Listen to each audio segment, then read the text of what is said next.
सनातन धर्म और दीन क़य्यिम, एक धर्म, एक खुदा और एक कलमा। मुसलमान भी इस बात को नहीं जानते, इस बात को कि हमारा क्या रिश्ता है इस देश के में उतरने वाले ज्ञान से, और हिंदू भाई भी इस बात को नहीं जानते कि कुरान का क्या रिश्ता है इस देश के साथ और कुरान का क्या रिश्ता है वेदास के साथ। कलमा तौहीद और ब्रह्म सूत्र। देखो, ये बात तो सबको पता होगी कि एक आदमी जब कलमा पढ़ता है तब वो इस्लाम में दाखिल होता है।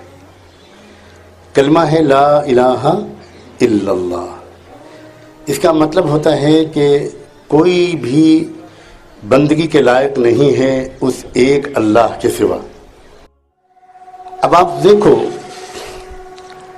कि ऋग वेदा, जो सबसे पहला वेदा है, ऋग वेदा में एक ब्रह्म सूत्र लिखा हुआ है जिसको सार बताया गया है वैदिक धर्म का।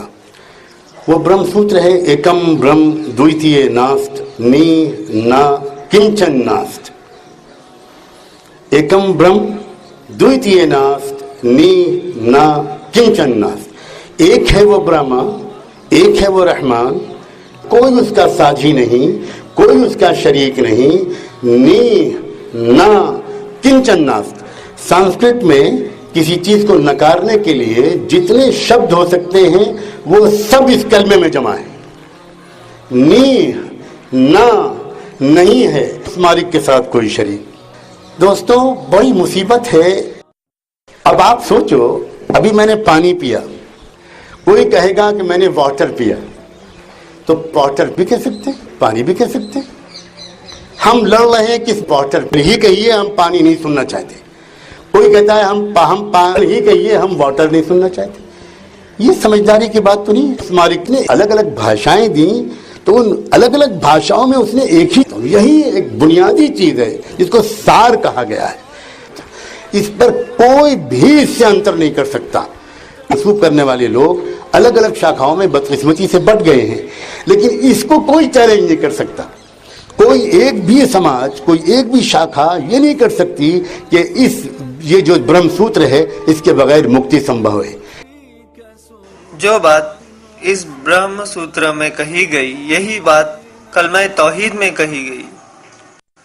ब्रह्म सूत्र का मतलब एक खुदा है, दूसरा नहीं है, नहीं है, नहीं है, जरा भी नहीं है। कलमा तौहीद ला इलाहा इल्लल्लाह, इसका मतलब सृष्टि को बनाने वाला अल्लाह के सिवा कोई खुदा नहीं है। इन बातों पर अध्ययन यानी गौर करो मेरे मित्रों। यही एक गलत फहमी है जिसने हमारे समाज का खून कर दिया है। इस मुद्दे पर हम सब परेशान हैं कि इसका निवारण यानी हल क्या होगा।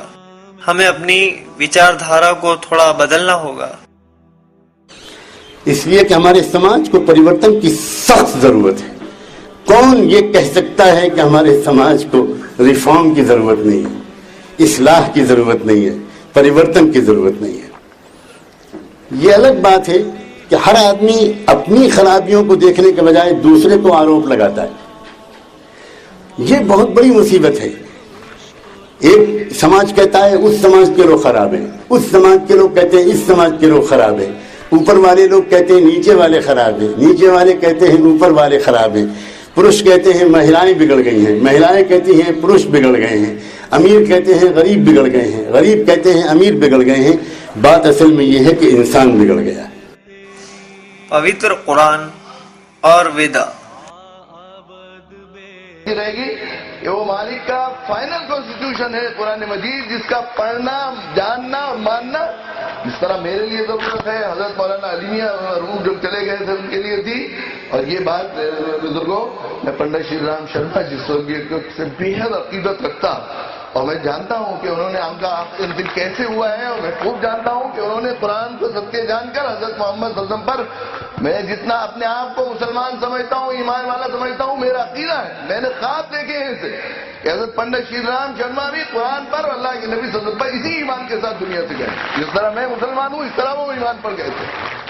इसलिए मुझे इस समाज से खास कल्बी धड़कनों की लगन है, इसलिए मैं प्रोग्राम मुलतवी करके आया हूं। मैंने सच्चे संदेश का हजरत मोहम्मद सल्लल्लाहु अलैहि वसल्लम, ये जो गलत फहमी हो गई है कि सारे धर्म कोई नहीं, धर्म शुरू से एक है। सनातन धर्म का एक्यूरेट तर्जुमा, सटीक जो है ट्रांसलेशन अगर किया जाएगा तो 100% दीन क़य्यिम इस्लाम आएगा। हजरत मोहम्मद सल्लल्लाहु अलैहि वसल्लम नाराशंस का सटीक तर्जुमा ट्रांसलेशन कराया जाएगा तो अरबी में मोहम्मद के अलावा कोई हो ही नहीं सकता, वरना जिसकी प्रशंसा की जाए। हजरत मोहम्मद सल्लल्लाहु अलैहि वसल्लम शुरू से कुरान ने कहा शरअ लकुम मिनद्दीन मा वस्सा बिही नूह व मा वस्सैना बिही इब्राहीम व मूसा व ईसा नक़ीमुद्दीन व ला ततफर्रक़ू फीह। यही बात हमने धर्म के तौर पर तय की थी नूह मनु के पास, और यही इब्राहिम जिसको ब्राह्मण मानते हैं इब्राहिम के पास, और यही मूसा के पास जो जिसको यहूदी मानते हैं, यही ईसा के पास जो अल्लाह के पैगंबर थे, सच्चे पैगंबर थे, जिनको सिर्फ ईसाइयों ने सिर्फ अपना पैगंबर कह दिया है अन अक़ीमुद्दीन वला ततफर्रक़ू फीह, कि तुम दीन पर, मजहब पर, धर्म पर, उस पर कायम रहना और इसमें इख्तलाफ न करना, अलग अलग धर्म मत बना लेना। आइए देखते हैं स्वामी लक्ष्मी शंकर आचार्य जी इस बारे में क्या कहते हैं।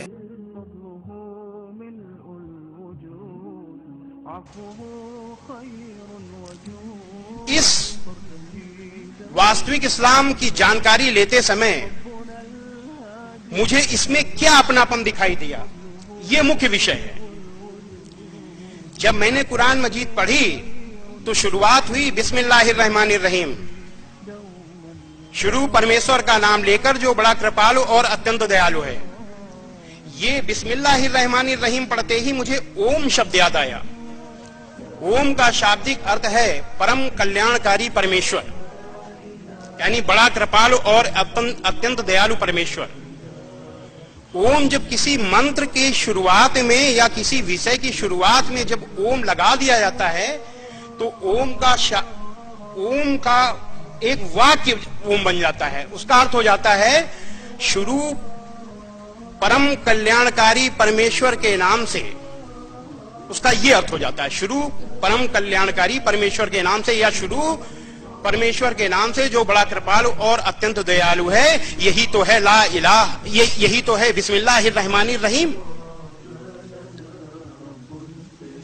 इसके बाद मैंने आगे देखा पहली सूरा फातिहा। सूरा फातिहा पढ़ते ही मैं चौंक गया। ये तो बिल्कुल गायत्री मंत्र है। गायत्री मंत्र है ओम भूर्भुवः स्वः तत्सवितुर्वरेण्यं भर्गो देवस्य धीमहि धियो यो नः प्रचोदयात्। शुरू परमेश्वर के नाम से जो बड़ा कृपालु और अत्यंत दयालु है, सारे संसार के स्वामी व पालनकर्ता, प्रकाशकों के प्रकाशक, परमेश्वर के पाप नाशक अनंत तेज की हम वंदना करते हैं।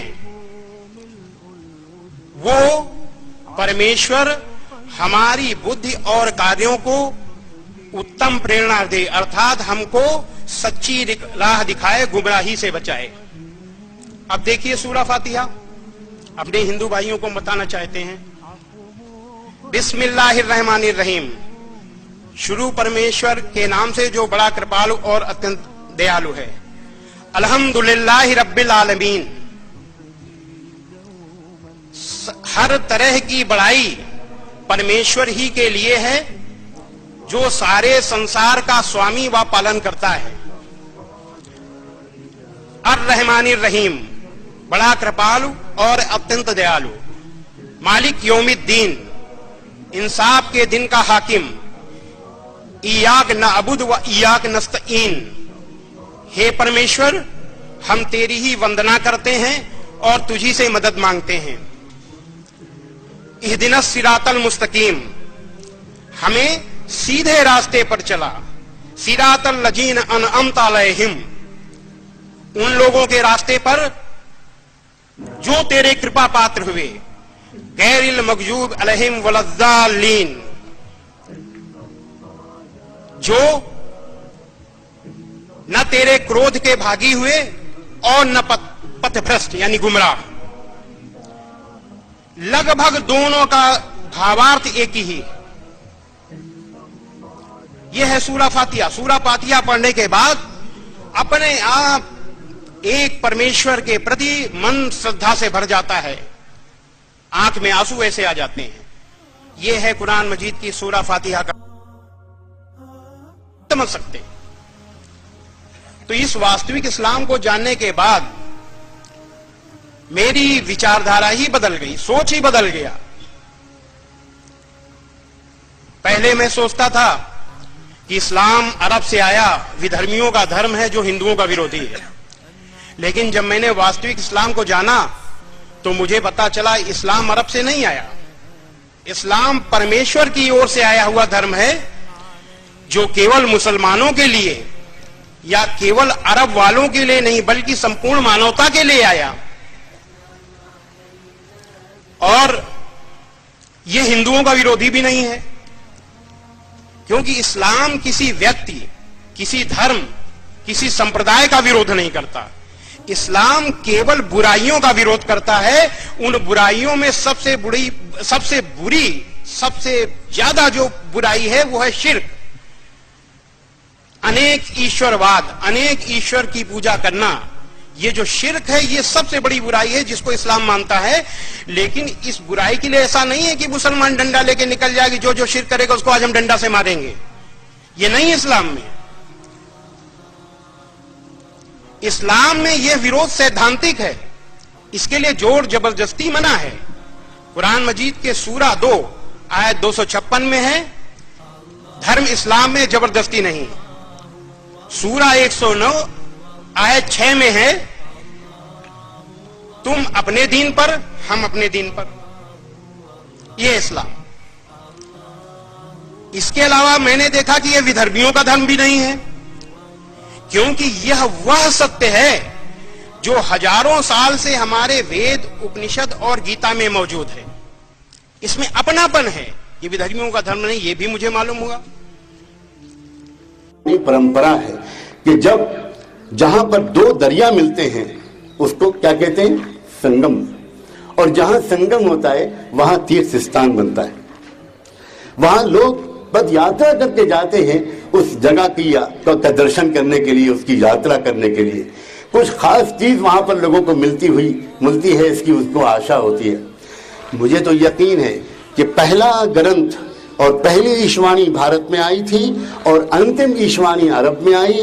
ये दोनों ईशवाणियां जब तक मिलेंगी नहीं तब तक, जब तक नहीं मिलेंगी तब तक दुनिया में यात्रा, जब तक दुनिया में शांति नहीं पैदा होगी। और जिस दिन ये मिल जाएंगी सही ज्ञान के साथ, जहां मिलेंगी वही संगम कहलाएगा और सारी दुनिया के इंसान वहां यात्रा करके और वो शांति लेने के लिए आएंगे। तो हम अंत में अपने मुसलमान भाइयों से ये कहना चाहते हैं कि जो हमने प्रमाण सुनाए, इन प्रमाणों को हमने इसलिए सुनाया कि इस्लाम, अगर इस्लाम के नजदीक सबसे नजदीक अगर कोई धर्म है तो वह है सनातन वैदिक धर्म। वहीं अपने हम हिंदू भाइयों से कहना चाहते हैं कि वेद और कुरान दोनों की बुनियाद एकेश्वरवाद या तौहीद है। दोनों की बुनियाद। और सनातन वैदिक धर्म और इस्लाम के जो मूल सिद्धांत हैं, जो बुनियाद है, उसमें आश्चर्यजनक रूप से जबरदस्त समानता है। लोग जानते नहीं हैं, इसलिए लोग सोचते होंगे कि बहुत जबरदस्त समानता। इतनी समानता है ही नहीं, हैरत में पड़ने वाली समानता है। क्यों? क्योंकि सत्य और सत्य में टकराव नहीं होता। जब व्यक्ति सत्य बोलता है तो वो एक बार बोले चाहे 100 बार बोले वही बोलेगा, और जो झूठ बोलेगा तो अभी बोलेगा, दूसरी बार बोलवाइए तो कुछ न कुछ गड़बड़ कर जाएगा, क्योंकि झूठ बोल रहा है। तो जब सत्य है, ईश्वरीय संदेश है, तो एक होगा। यही से पता चलता है कि सत्यता है। इसलिए दोनों में समानता है। दोनों एक दूसरे को तस्दीक कर रहे हैं सच्चाई की बुनियाद पर। तो इस समानता के आधार पर हम कह सकते हैं हिंदू भाइयों से कि जैसे वेद उपनिषद गीता हमारा है, वैसे ही कुरान मजीद भी हमारा है। जैसे सत्य सनातन वैदिक धर्म हमारा है, वैसे कल की अवतार मोहम्मद साहब और उन पर अवतारित हुई ईशवानी और इस्लाम के बारे में जानने के लिए अगला भाग, मोहम्मद पैगंबर, कुरान और इस्लाम।